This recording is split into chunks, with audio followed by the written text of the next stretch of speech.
Hello friends, good evening. मैं Rajiv Awasthi, study with CG में आपका स्वागत है। दोस्तों, जीके की सीरीज में आज हम आपको एक नए टॉपिक से परिचित कराने जा रहे हैं। वीडियो अच्छा लगे अपने दोस्तों को शेयर अवश्य कीजिएगा। और हमारी जो जीके सीरीज के सारे वीडियो हैं ज़्यादा बड़े नहीं हैं, साइज में 5 से 7 मिनट के वीडियो होंगे। और ये सभी कंपटीशन या प्रतियोगी परीक्षाओं के लिए बहुत ही इंपॉर्टेंट है। और जो भी टॉपिक आपको एक वीडियो में बताया जाएगा उस टॉपिक से निश्चित ही प्रतियोगी परीक्षाओं में कोई न कोई प्रश्न अधिकतर पूछा जाता है। और आप वीडियो देख के आसानी से उस प्रश्न को 99.9% हल कर सकेंगे। तो बने रहिएगा हमारे साथ। अच्छा दोस्तों, अभी आपने चर्चा में एक शब्द सुना होगा, मोदी मीडिया या गोदी मीडिया। तो जैसे कि वह इसका मतलब यहाँ से उस तथ्य से है कि देश की प्रेस या मीडिया किसी के खिलाफ न बोल करके उसके फेवर में अगर बात करती है या उसके दबाव से बात करती है तो उसको हम लोग गोदी मीडिया की संज्ञा देते हैं या प्रेस पर दबाव देते हैं। तो आपको बता दें हम इस चीज़ के बारे में, हमारे देश में संविधान में मौलिक अधिकार प्रदान किए गए हैं। उन मौलिक अधिकारों में से एक अभिव्यक्ति एक की स्वतंत्रता भी है। अभिव्यक्ति की स्वतंत्रता अनुच्छेद 19(1) में दी गई है। भारत के किसी भी नागरिक को अपने धर्म के बारे में या अपने विचारों की अभिव्यक्ति की आज़ादी दी गई है। तो 19(1). अब हम आपको चर्चा कराते हैं कि भारत में एक समय ऐसा भी था कि जब प्रेस की स्वतंत्रता को प्रतिबंधित कर दिया गया था। आपको याद होगा, जब 1878 में भारत के अंग्रेजों का शासन था, उस समय के तत्कालीन वायसराय लॉर्ड लिट्टन ने वर्नाक्युलर प्रेस एक्ट के जरिए भारत की प्रेस को प्रतिबंधित कर दिया था कि यानी जो भी प्रेस भारत सरकार के खिलाफ कुछ भी कार्य संपादित करेगी तो उसको तत्काल प्रभाव से बंद कर दिया जाएगा, जुर्माना किया जाएगा, उस पर कानूनी कार्रवाई भी की जाएगी। तो आपको बता दें, भारतीय press act, vernacular press act जो था 1878 में आया था। अब हम आपसे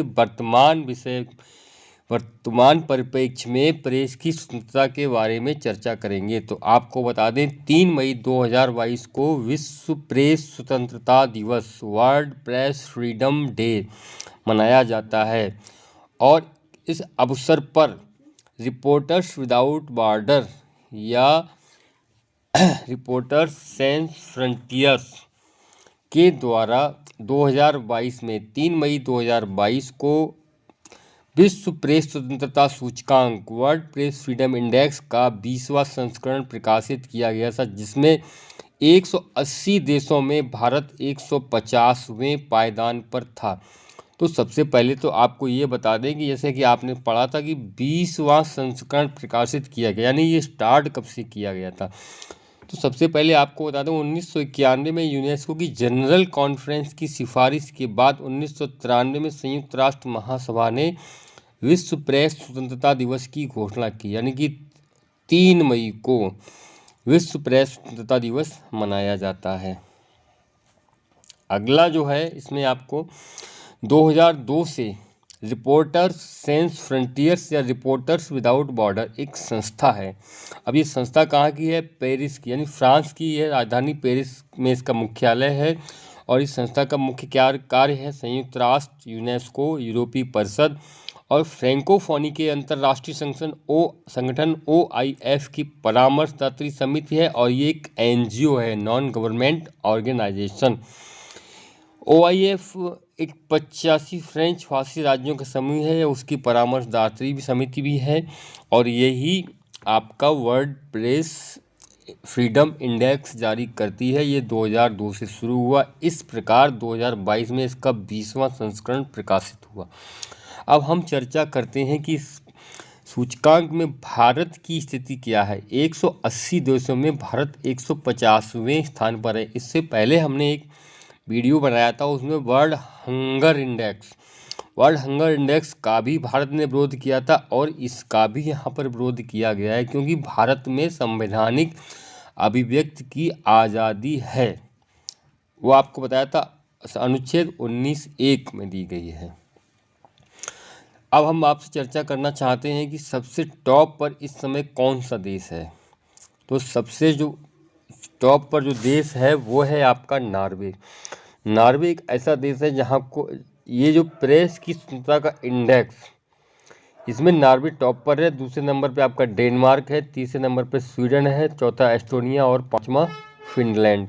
आपको बता दें यहाँ पर चीन जो है विश्व की सबसे अधिक जनसंख्या वाला देश है, वो भी इस इंडेक्स में 175वें स्थान पर है। 180 देशों का इंडेक्स जारी किया गया, उसमें आप अनुमान लगा सकते हैं सबसे निम्न स्थान पर कौन सा देश है। आपको पता होगा उत्तर कोरिया, किम जोंग वाला उत्तर कोरिया।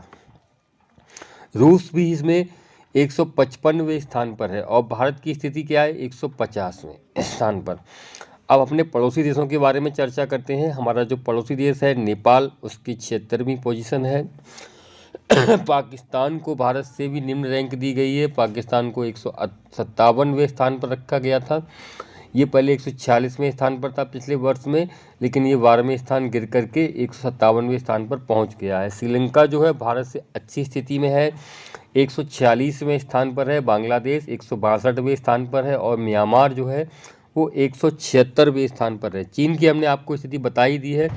और आपको चर्चा बता दें कि वर्नाक्युलर प्रेस एक्ट 1878 में आया था लॉर्ड लिट्टन के समय में। बाद में 1882 में लॉर्ड रिपन जो तत्कालीन वाइसराय थे, उन्होंने वर्नाक्युलर प्रेस एक्ट को ख़त्म किया और भारत को आज़ादी दे दी गई। आपको बताएं उस जब वर्नाक्युलर प्रेस एक्ट आया था तो उस समय वो इतना प्रभावशाली था, इतना गंभीर था कि अमृत बाजार पत्रिका रातों रात में उसका संस्करण परिवर्तित कर दिया गया था और हिंदी संस्करण को इंग्लिश में प्रकाशित किया गया।